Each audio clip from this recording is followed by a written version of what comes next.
a member of the Belgian Free Assange Committee and joins me now from Brussels. Pierre, it's really good to have you on the program. Your reaction to this news, I'm sure you're incredibly happy that Assange will finally be free. Yes, of course, this is the first reaction that we have. This man has been suffering far too long for having done something that is basically not criminal, having told the truth about situations around the world. His belief is that the society will be a better society through truth, and that wars are based on lies. And so he said once that the real democracy is the resistance of people who are armed with truth against the lies.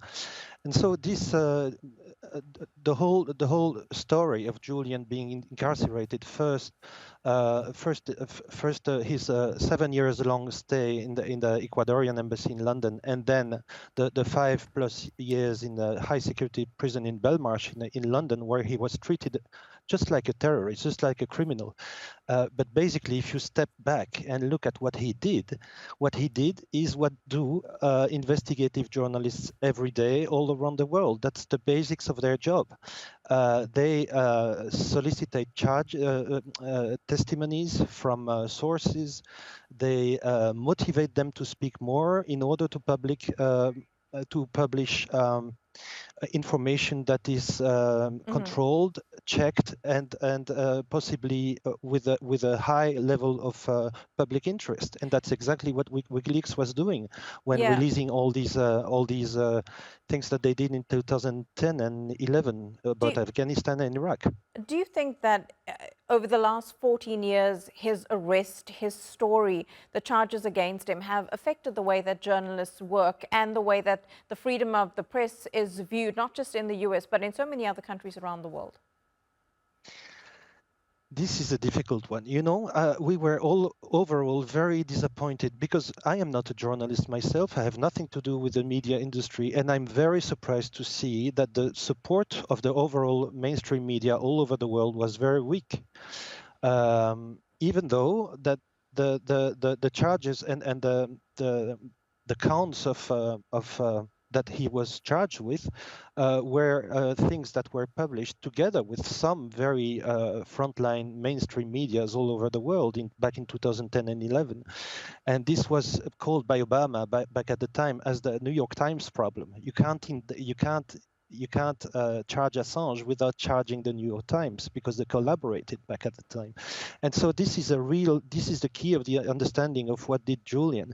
This is all about the right of the duty to inform for journalists and the freedom of speech and the right of information and the right for the public to know. And he believes in that, and he believes that the world will be peaceful if people are informed.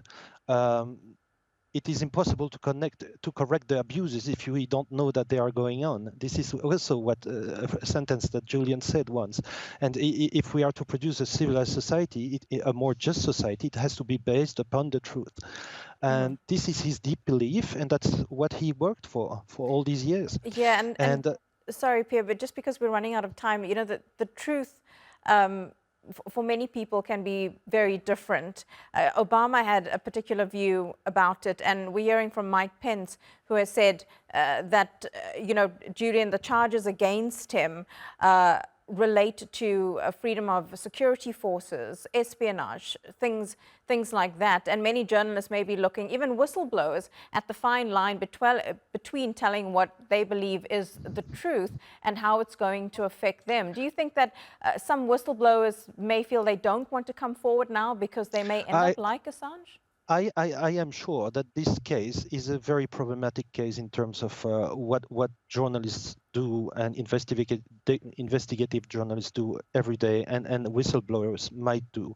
The case of Chelsea Manning was already fixed, and Julian is part of that too. And in fact, yes, this 14 years long persecution with the smear campaigns that we have known against Julian, because we don't tell it enough, but all these rape allegations in Sweden, there has never been a case for rape as such in Sweden, but no one knows it, but the media yet reported it.